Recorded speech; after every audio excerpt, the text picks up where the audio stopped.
Happy Thursday, everyone, and welcome to CT Style. I'm Sarah Cody. I'm Scott McDonald. The weekend is in sight. Can you feel it? It's so close. I can, and we're going away. We're going to the Cape. Oh. And it's supposed to be a beautiful weekend. It's going to be a nice weekend? I'm excited. Yes. Oh, that's we have excellent. a good show here today. A lot lined up, a lot in store. Want to get it rolling? Yeah, why not? Let's go. Let's get going. Dive right into it. All right, well, today's dish is presented by Stone Academy. Actor Dwayne Johnson, known as The Rock, has a solid paycheck thanks to his recent roles. Things are going pretty well. Things are looking up for The Rock, yeah. I mean, come on. He tops the latest Forbes list of best paid actors. Magazine says he's raked in close to $90 million in the last year, Sarah. That's incredible. He's been making big bucks with his latest movie, Hobbs and Shaw, and the HBO series Ballers. Now, Johnson is also expecting a big payday from his upcoming film, Jumanji: The Next Level. We really liked the first Jumanji. Did you like it? Yes, we did. He's just a lot of fun. He is. And he's also has, of course, royalties from his line of clothing and shoes. I think he's got more than that, too. I didn't know that he had a line of clothing and shoes. Yeah, he's into a lot of different things. He just got married, and he was like sharing all the pictures from Hawaii. Yeah. So that looked pretty awesome. It's good to be The Rock right now. It's all about The Rock, yeah. Man. All right, did you see this news? Yeah, I did, and I think it's interesting. Dancing with the Stars, everybody. Yeah. New lineup has been released, but it's a little bit controversial. That's right. The cast was announced on Good Morning America yesterday, causing host Tom Bergeron to speak out. Yeah, I saw this on Twitter. The celebrities include former White House Press Secretary Sean Spicer. Remember him, right? Yes, I do. Spicy. He was the first press secretary. Yesterday, Bergeron took to social media saying that he'd hoped the new season would be a joyful respite from our exhausting political climate. That's right. Now, he met with bosses, though, and it seems the choice will stand.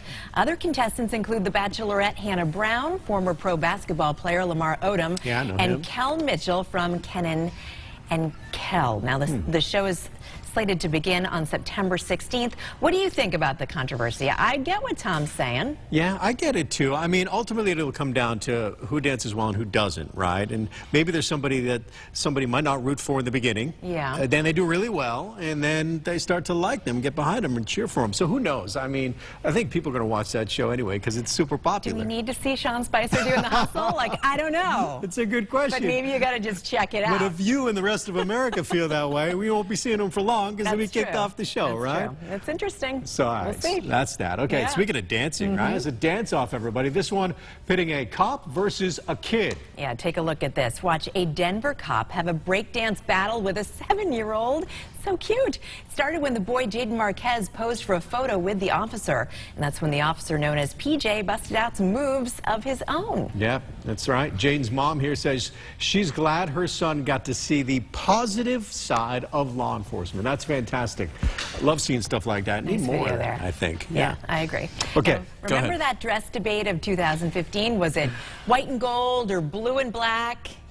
I feel like I remember it, but they say that was what, back in 2015? I thought it was like shoes, but there have been a couple of these like optical illusion stories that are driving the internet crazy. So check this one out. Is it a bird or is it a bunny? What do you say? I say bird. Look at it. It's got a beak right there and everything. It's gotta be a bird. You're right, but I can see why it looks like a bunny. Apparently, I can see it, it's an African white-necked raven named Mischief, to be exact. 18-year-old lives in Missouri, apparently pretty talented. Not only does he fly, he talks, he paints, and of course, confuses the internet. But it depends on the perspective, I guess. You look at it the wrong way. Oh, okay, wait, no, now. But see how the eye is, you can kind of get confused. Yeah. That's kind of fun. Well, there it is. Yeah, all right. Well, from bunnies and birds to chicken. Maybe we should have buffered these stories out a little bit. Maybe we should have. Pushed one ahead a little bit, put one in the middle. But hey, here we go anyway. We're going to dive right in.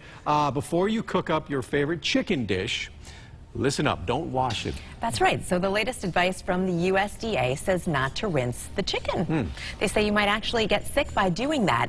A study of home cooks showed washing the poultry ends up affecting the cleanliness of nearby food. Stay safe here. The USDA says prep everything else first, then the chicken. Okay. then wiped down anything that the chicken touched. Surprise to you? Yeah, I do rinse chicken before I cook it. I thought I was supposed to. I didn't. But I'm also don't. very careful with the sink, like wash it down and the whole 9 yards. And if you use a cutting board, I always make Yes. sure to wash that down, run in the dishwasher. But I didn't know that you were supposed to wash it, so. You were supposed to at one time, but not anymore. So you're there we go. Yeah, it's all good. My laziness has paid off. That's right. All right, this story I think is really interesting. Divers recently visited the Titanic for the first time in 14 years, and it seems the historic vessel is crumbling. Yeah, which is too bad because it's really a solemn spot here. Take a look at this incredible video. Seems the 107-year-old wreck is literally being swallowed up by the ocean floor. It's being ravaged by a metal-eating bacteria and salt corrosion as it sits there at the bottom of the Atlantic. That's right. A series of 5 dives was recently completed by a team of experts.